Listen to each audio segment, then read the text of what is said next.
Welcome back. Today we cover circles and completing the square. Just want to point out that project number 9 is going to be assigned next class. Required forum number 3 is coming up due very soon, so check that first column for dates. Let's dive into the notes. We start our discussion of circles by remembering how to parameterize a circle of radius 1 centered at the origin. So what we saw a couple of classes ago, or maybe last class, I think it was a few ago when we did parametric equations, was that, for example, if you let x equal sine of t and y equal cosine of t, then that will give you a circle of radius 1 centered at the origin. You could also swap the sine and the cosine, and you'll also get a circle of radius 1 centered at the origin. It just might start in a different place and or go around the circle in a different orientation. 2, how do we parameterize a circle of radius 3 centered at the origin? So I'm going to write exactly the same thing, but now we need these two, the x and the y, to get all the way out to 3 at their max. And so normally sine just gets up to 1 at its max, so just multiply by 3, and it will get up to 3 and down to minus 3. Same thing for the y. So that right there gives you the desired circle.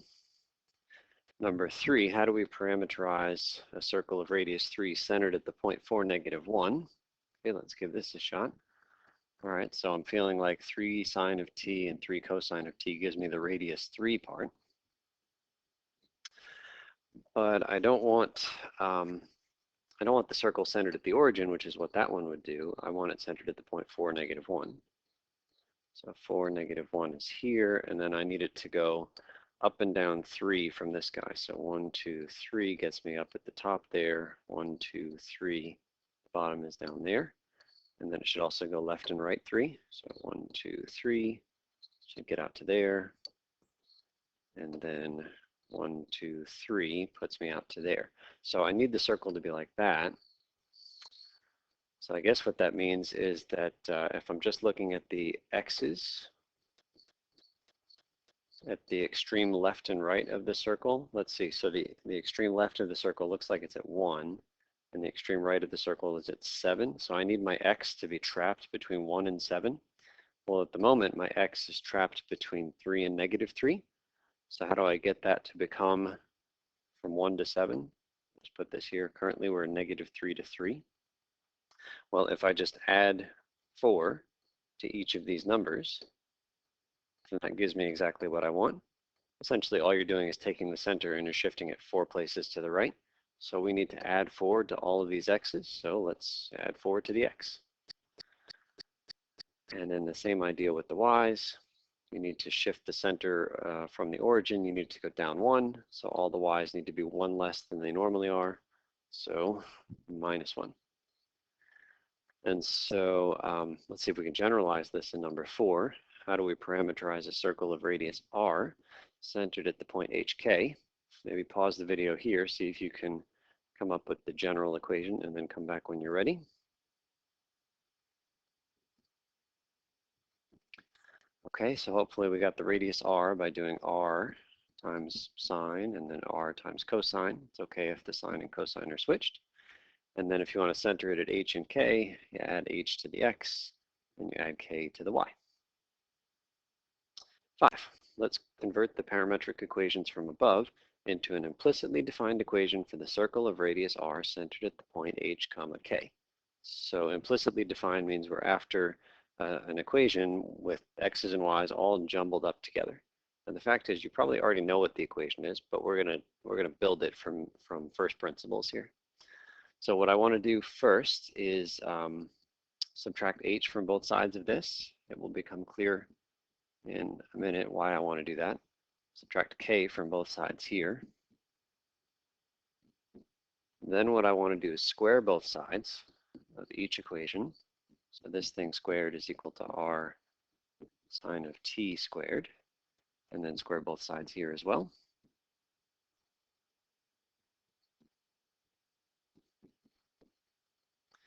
And I'm going to leave the left-hand side. You might feel like you're obligated to FOIL, but you're not. So leave that alone.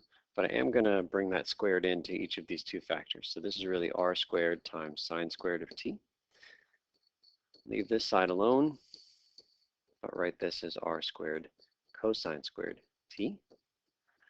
And then what I'm going to do is add the two equations up. I'll add the left-hand sides and I'll add the right-hand sides, and the sums are going to be equal to each other. So there's the sum of the left-hand sides, and it's going to equal the sum of the right-hand sides.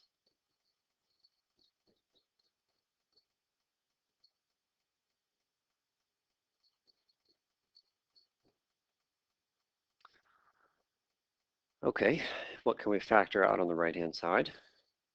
We can pull out an r squared.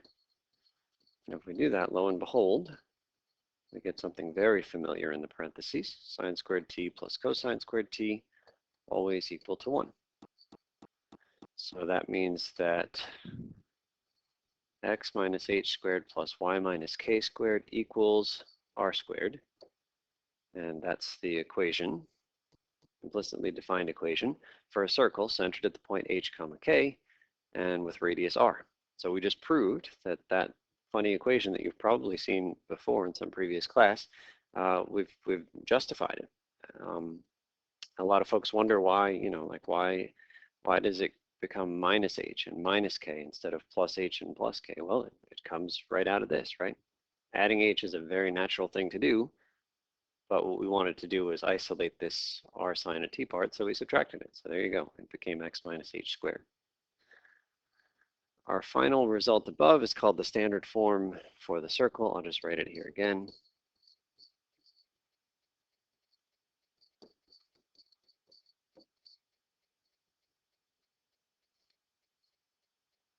Six, find the equation for the circle of radius 5 centered at negative 2, 7.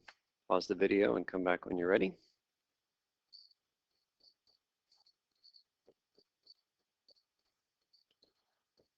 So I'm just going to leave some blanks here. So the h and the k are always in that order. So negative 2 is the h, 7 is the k. Notice there are minus signs built into the formula, and the radius is 5. It goes here. So probably we wouldn't leave it written like that. We'd probably write that as x plus 2 squared plus y minus 7 squared equals 25. 7. If we were to expand the equation for the circle above, we would get a quadratic equation in two variables. That is to say, if we were to FOIL out x plus 2 squared and y minus 7 squared, we'd have x squared terms and we'd have y squared terms and so on. Such equations describe circles if x and y have the same coefficient. And I realized that that is a typo, so let's fix it. It should say x squared if x squared and y squared have the same coefficient, not just x and y, but x squared and y squared. It actually makes no difference what the coefficients of x and y are.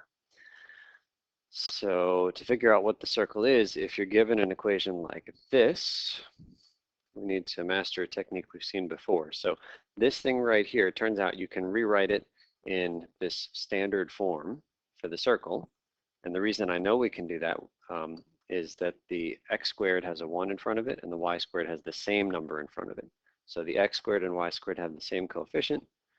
So this is a circle. We just got to do a little technique in order to get it to be recognizable as a circle. 8, completing the square. The goal is to be able to rewrite an expression of the form ax squared plus bx plus c in the form a times the quantity x minus h squared plus k. This form of a parabola was called vertex form back in Math 107 if you took that course here. So there's a step-by-step process for completing the square on something like ax squared plus bx plus c. So how about we just dive in and we'll look at the step-by-step process as we need it. All right, so step 1, so we're going to do this part right here. Step 1 says leave the c on the side and deal with it later. So basically I'm thinking about this x squared plus 6x, and then I'm going to put this plus 2 on the side. I'm just going to leave a blank space right there. The next step says factor out the a from the first two terms. Now a is there, it's in front of x squared. A is just 1 in this problem, so there's nothing to factor out. Same thing over here, there's nothing to factor out because it's a 1. But down here, for example, we'll have to do that step. We'll have to factor 3 out. So we'll come to that. But for right now, this problem, we don't have to do anything, so it's checked off. Then the complicated step. Add and subtract b over 2 squared. Add and subtract b over 2 squared. Okay, b is this guy. So b is 6 in this case. It actually looks like a B. I'm going to change that so it really looks like a 6. Okay, so we're adding and subtracting that guy over 2 squared. So B over 2 is 6 over 2, because B is just 6, which is 3. And then we're going to take that guy and we're going to square it. 3 squared is 9. So it says add and subtract 9. It's kind of a funny thing to do, but we're going to add 9 there and subtract 9 here. We don't have an equation, so we can't add 9 to both sides. This is just an expression. So you have to add 9 and then immediately subtract 9 so that you haven't changed anything. Okay, moving on to step 4. Factor the perfect square that is the first 3 terms. Okay, first 3 terms are these ones right here, and we're going to factor that. And then I'm going to put what's left over here. Plus 2 minus 9 is minus 7. So if we factor x squared plus 6x plus 9, let's see, x and x, I need 2 things whose product is positive 9 and whose sum is 6. Positive 3 and positive 3 fit the bill. And how about we just rewrite that as x plus 3 squared, and then the minus 7 was just out there on the side. So that's it. We have completed the square. And what that means is that this guy right in here is exactly the same as this guy over here, but this is in completed the square mode, which apparently is going to be useful to us. Okay, let's try this guy right over here, part B. So the first step was to just shove the constant term off to the side so it doesn't get in the way. And then we're going to take factor out the 1, but there's nothing to do. We're going to take half of b over 2 and we're going to square it. So b over 2 is negative, don't forget the negative, negative 5 over 2. And then we're going to square that guy. And we get 25 over 4. Or if you prefer, you can write it as a decimal. I'm going to leave it as a fraction. So we're going to add and subtract that number. Plus 25 fourths, right away minus 25 fourths. Okay, then we need to factor the first 3 terms. Okay, probably we don't have a lot of experience with factoring when there's a fraction involved, but it turns out there is an easy way. Well, let's see, so there's a minus, or there's a y and a y, and I need 2 numbers whose product is 25 over 4 and whose sum is negative 5. Goodness, that sounds hard. I mean, it's going to be a fraction, right? It's got to be a fraction, the answer. So it turns out there is an easy way, and I'm going to show you that easy way. I will say that whatever the b over 2 is,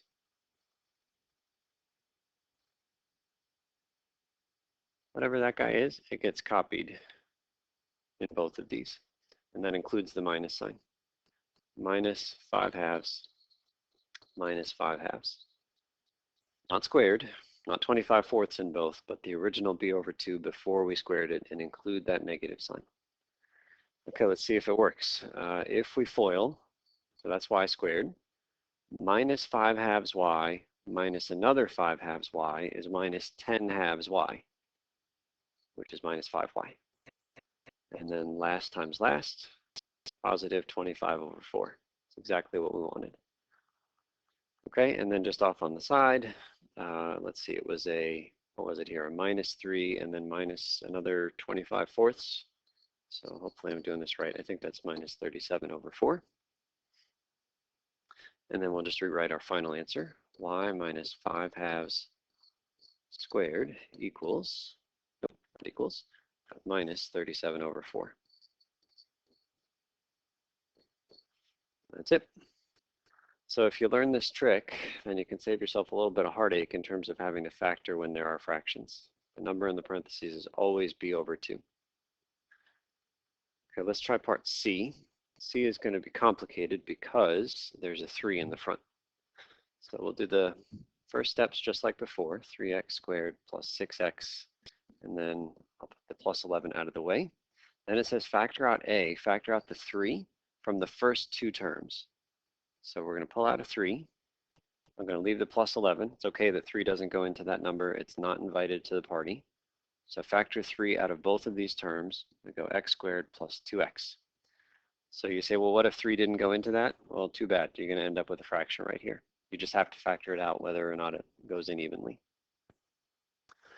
Okay, now what we're going to do is add the magical number. I said the magical number is b over 2 squared. Okay, in this problem, b is 6. Yeah, it is, but that's not what we're going to use. We're using this guy. So when I say b, it's kind of a loosey-goosey definition of b. The b that we need is the one that's in the parentheses. The b that we need is the one that goes with 1x squared, not the one that goes with 3x squared. Okay, so maybe b over 2, b in quotes. So b over 2, 2 over 2, that's getting squared. 1 is getting squared, 1. So plus 1 is the magic number to add, and then right away subtract 1. Okay, there's a mistake here. And there's a little warning that says when you add and subtract that b over 2 squared, be really careful if a is not 1. So let's come down here. A was not 1, a was 3 in this problem. So let's erase this guy because it's not right. So it looks like we added 1, and so it makes sense to right away subtract 1 to undo what we did. But this isn't really adding 1 because there's a 3 that's going to come in here. It's just waiting on the outside, and it's going to affect that plus 1. So if you distribute that 3 back in, this is really a plus 3. So I'm going to put that up here and or down here maybe. It looks like a plus 1, but it's really a plus 3. What we really did is add 3. Well, if you add 3, you better subtract 3. So really tricky. If you have an a that's not 1, you got to be very careful. What is it really that you added? Then subtract that thing. It might be in disguise. Okay, and then last step here is to factor. So this is 3. The thing in the parentheses factors as x plus 1, x plus 1. So I'll just write it as x plus 1 squared. Outside, 11 minus 3 is 8. And that is now in factored form. 10. We can use this technique to write quadratics in vertex form to solve quadratic equations or to put circles in standard form. So we're going to do that last thing here in number 11. Let's convince ourselves that x squared plus y squared minus 4x plus 6y minus 3 equals 0 is the equation of a circle by finding its center and radius. Okay, so what we need is to make that look like our standard form of a circle. And there's going to be work involved to get that equation to look like that equation. Okay, first thing we'll do is we're going to rearrange the terms so that the x terms are first. And then I'll put in a different color here. The y terms are second. Notice I've left a space there. 6y. And then that minus 3, I'm actually going to shove it over to the other side by adding 3 to both sides. So it's just a little bit of rearranging. Okay, and now what we need to do is add and subtract the magic number. So we're supposed to add and subtract b over 2 squared. So in this problem, b is negative 4. Over 2, it gets squared. Negative 2 squared is 4. So we are going to add 4 and then quickly subtract 4. Technically what we could do, probably one step shorter actually, if you add 4 to one side, then add 4 to the other side. So you could put this instead of putting this. We're going to need to move the minus 4 over anyway, but I don't want to deviate from the process that I laid out up above. Let's do the same thing here. This is a different b. In this case, b is 6. Divided by 2 squared. 3 squared is 9. So add 9 and then right away subtract 9. Okay, now we're going to group first 3 terms. 1, 2, 3. And then these 3 terms. And then the minus 4 and minus 9, we can just move out of the way. So let's factor the first 3 terms here. Pause the video, see if you can factor that, and do the same thing for the y squared terms.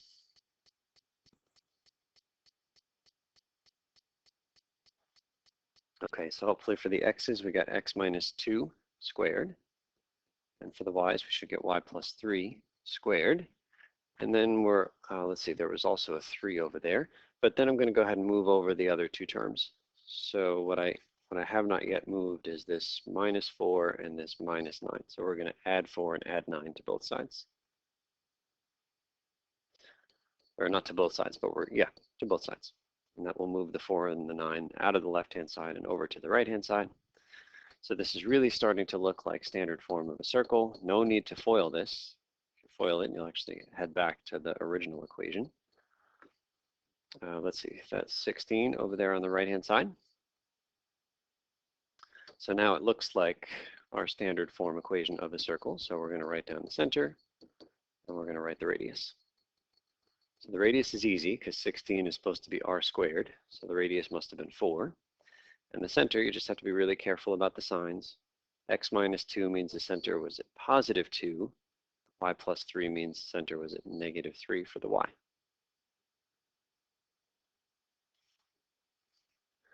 Okay, activity is here. Again, give it a good shot before you look for the video.